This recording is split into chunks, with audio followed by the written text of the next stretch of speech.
Hi everyone, welcome to the 2021 Bradford Literary Festival. I'm very happy to be with you today. I'm Francesca Simon, and some of you will know me as the author of the Horrid Henry books. And I'm here to talk to you about myself and how I became a writer, about my books, and particularly about my new book, which is Two Terrible Vikings. And first of all, I became a writer after my son was born. And we started reading a lot together, and I just got flooded with ideas. And that is really how it happened. And then my sixth book was Horrid Henry, which I think you all know. But since then, I've gone on to write about Norse myths, Norse mythology, and then Two Terrible Vikings arrived. So let me tell you a little bit about Two Terrible Vikings and how I got the idea for that, because kids are, people are always asking me how I get my ideas. And I love Norse mythology. I love stories about the gods. I love the sagas. And I also, as you all know, love stories about children who behave really badly. And for Two Terrible Vikings, I just combined these two things that I really love, because Vikings are pirates, and this way I get to think about what it would be like to live in that cold world with ogres and trolls. So just to give you a little bit of a flavor of Two Terrible Vikings, it's about twins, Hack and Whack, who are, as their names sound, and their gang of friends. There's Bitey Bitey, their wolf cub, and Dirty Ulf, the girl who hates baths, and Twisty Pants, the big braggart, and also the goody-goody Elsa Goldhair, who's more like us because she's always saying things like, "That's naughty and you mustn't do that." So to give you a flavor of this book, I'm going to read you the first story, which is Elsa Goldhair's birthday party. And there may be screaming, I do warn you. And just to get into the mood, I'm going to put on my original Viking helmet, which, as you can see, is many centuries old. Right, everyone ready to listen? Elsa Goldhair's birthday party.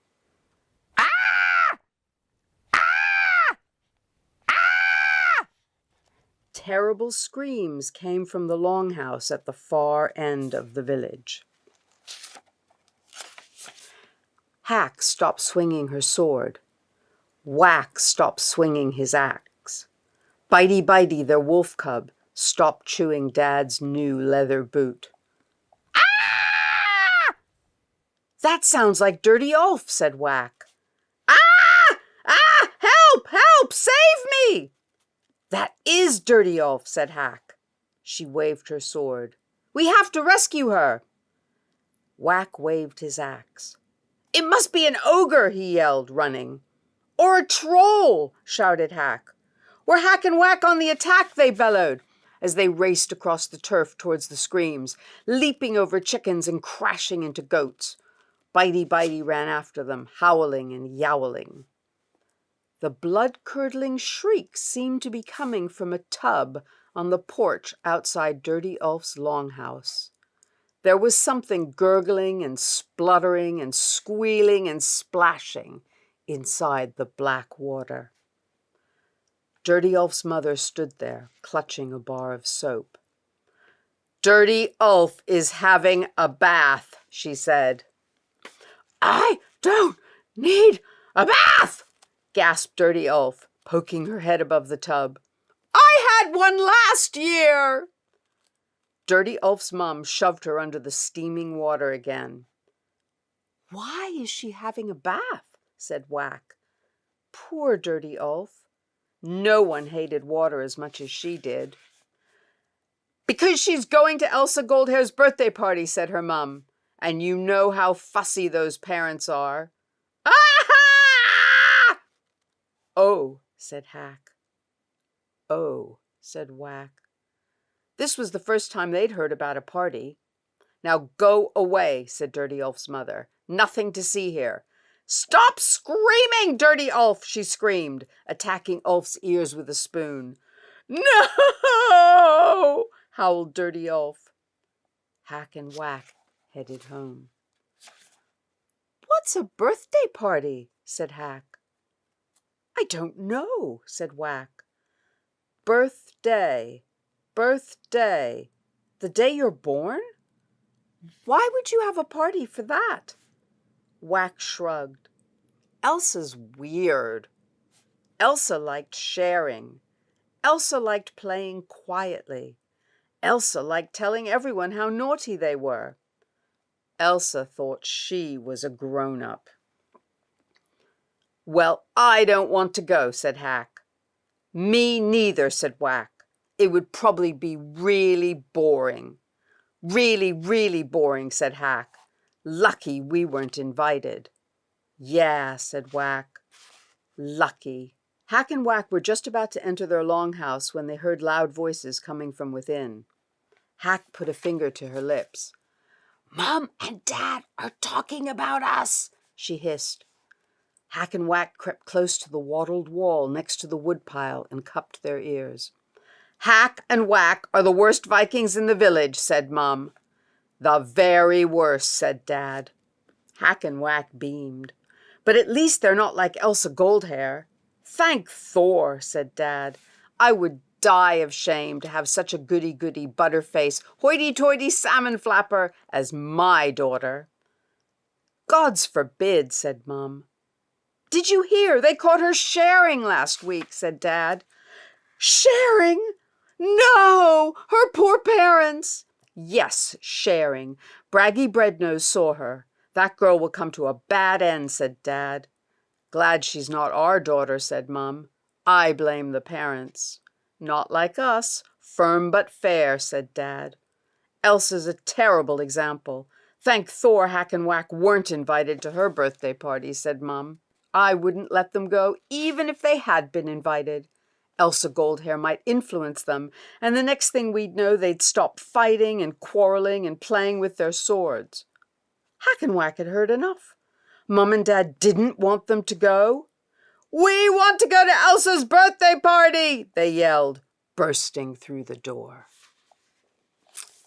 And you'll have to get the book to find out what happens. So, why do I like writing about Vikings? What is it about Vikings that appeals to me so much? Why do I like this part of history, which is so many hundreds of years ago? And there are lots of reasons. As you know, I like writing about wild children, and Vikings were pirates. And it's very fun, particularly after the kind of year we've all had, to write about children who can track trolls and run off to the mountains. But because they're Vikings, they can do things like steal boats and go and raid islands. So they have this huge amount of freedom, which is a lot of fun. The other reason I love writing about Vikings is that I really love Norse mythology and writing about a world where people believe in the gods Odin and Thor and Freya. And I like the wildness and the mystery of it. So I get to combine lots of things that I love, mythology and naughty children. And I crashed them together, and that's how I got the book. I mean, this is also a world where there were creatures called berserkers, which is where we get our word to go berserk. So you can imagine what a berserker was like. They were wild, crazy men. People thought that nothing could harm them, and they wore bearskins and they roared. And in fact, the second Terrible Vikings book is going to be Hack and Whack and the Berserker. And his name is Grunt Iron Skull. Because that is the other thing about Vikings, is that they do have very fun names. And so I used a lot of real giant names like Iron Skull, and then I added the grunt. But it's a lot of fun making up names like Dirty Ulf or Twisty Pants or any of these names. And some of them are in fact real names. So, In order to write about a world that's different from ours, you do have to do some research, which I like doing because I studied Anglo-Saxon and Old English at university. And so I enjoy reading sagas and I enjoy the research. And one of the fun things about doing research is that you learn all kinds of interesting facts. For example, you can see my lovely Viking helmet, and we have these horns. In fact, Vikings did not have horns on their helmets, but it's so much fun to draw. All artists like to draw them with horns, but they really didn't have them. And some other interesting facts that I learned is that Vikings didn't go to school. There were no schools in Viking times, and almost nobody could read or write. And it was very much an oral society, so that people recited stories. And every year they would gather at something called the Thingvellir, and someone would stand up and recite all the laws. So it was very much about listening, and it was not about writing, and it was not about reading. My favorite Viking fact, my favorite Norse fact, is something that you use without even knowing it. You use Norse words every single day. Every time you say Tuesday, that comes from the god Tyr, so it was Tyr's Day. Wednesday is Woden's Day, which means the day of Woden. Thursday, of course, is Thor's Day. And Friday would be Frey's Day. So our days of the week still have within them the names of all those Norse gods. And I didn't know that until I started doing the research. But that is absolutely my very, very favorite fact about the Vikings. And one other, we all think of Vikings as being pirates and raiding and being raiders and robbers. But in fact, they were also farmers. And they spent a lot of their time farming. In fact, when the Vikings came to England, that's one of the reasons they settled. So they were farmers for most of the year and pirates like during the summer. That was like their summer holiday. They would farm, and then their summer break would be that they would just go raiding and pirating and stealing as much stuff as they could. So when I was creating these books, I started thinking about what kind of children, what would it be like to be a child, a Viking child? Like, what would the parents be like? What would their home life be like? And they would have lived in a village in what was called a longhouse. It was one big room where you just had benches along the sides, and you slept on the benches and you ate in that big room. There would be no windows. A big fire would be burning in the middle, so it was really smoky. Your animals would probably be in the room with you, so you can imagine just what an incredibly smelly world it was. But I was also thinking, because basically Viking parents want their children to grow up to be fierce warriors, so they would not want children who were like Elsa Goldhair. They would not want little, good, quiet, shy, timid children. They would want fierce children. They would like it if their children got into fights. They would want their children to be the biggest, the bravest, the strongest. It's probably, if you were the school bully, if you had school, your parents would clap you on the back and say, well done. But on the other hand, they're also children. So I was thinking that, the parents would say things like, no axes at the table. And, eat your whale blubber, because they would still want their children to do chores. So then you think, okay, what kind of chores would a Viking child have to do? And they would have to fetch eggs and look after animals and go dig up leaks and wash clothes and help sew and go fishing. So I've tried to use our world and then ask myself questions about, well, what would it be like if you were a child? How can I transform what it's like to live in a family, but imagine that family living such a long time ago, but also to have it be very funny, so that you have someone like Twisty Pants who's always bragging. So if someone says, I think there might be an ogre, he's always bragging about how many ogres he's killed.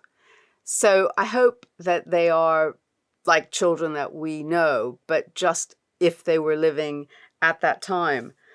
And I think you might have heard me say, I ask myself questions. I ask myself, what would it be like to live in that time? What might a Viking parent say? And that is one of the ways that I create my stories, is I ask myself questions. And the answer to those questions is the story. And I wanted to give you all some more writing tips so that hopefully this will help you write better stories. But one of my first tip is to keep a notebook. And in that notebook, you write down any ideas that hit you, a little bit of dialogue, anything at all. It's just for you. It's your notebook.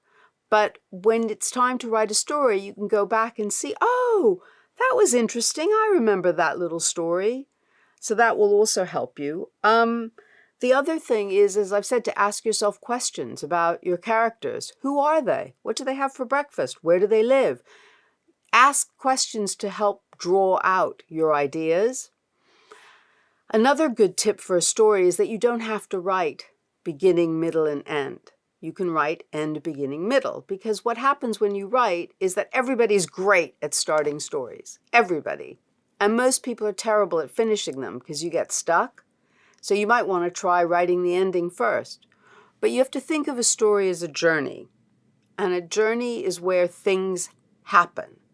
So a question to ask is, how is my character different at the end from the beginning? So quite simply, you could have maybe you wanted to write a story about a dragon who was scared to fly. So the end of the story is the dragon decides he would rather swim. The dragon works out that he's not scared anymore. The middle bit is what happened, the twist. What's made the dragon go from this to this? That is your story. A story has to be about change. And another really great way of coming up with ideas for stories, because I'm as bad as anybody. If someone said to me right now, come up with a story, I would go, and I wouldn't have any ideas at all. But one way to help yourself get ideas is to think about all the different kinds of stories there are, like animal stories, school stories, ghost stories, fairy stories, detective stories, adventure, myth, romance, ghosts, sports, animals, and combine two of them. And the weirder, the better. So you could have an animal sports day, or you could have a ghost romance, or you could have an outer space school. Do you see what I mean? That you can take different types of stories and put them together. And if you're really being wild, you can try 3 of those, combine 3 of those ideas, family, magic, and space, or, animal, sports, and ghosts. All of that will immediately send you on a journey that will be different and fun. So if I was going to give you all a challenge, it would be to come up with a story based on combining 2 or more type of stories, and see what you come up with. And when you write the story, ask yourself, what does your character want? And what's stopping them from getting what they want? And at the end, how are they different at the end from the beginning? And I think if you try to structure a story in that way, I think you'll really find that your stories take on a lot of life and fun. And, when I'm writing, I do exactly the same thing. I can't write until I know what Hack and Whack want. For example, so in the first story that I read you, they want to go to Elsa's birthday party. So the story is, how do they get there? What happens when they're at the party? They want to track a troll. Do they find the troll? What's stopping them tracking the troll? They want to go raiding. How do they get a boat? So all of these questions will help you come up with your story and also come up with your characters. So I want to wish all of you happy reading and happy writing. Bye.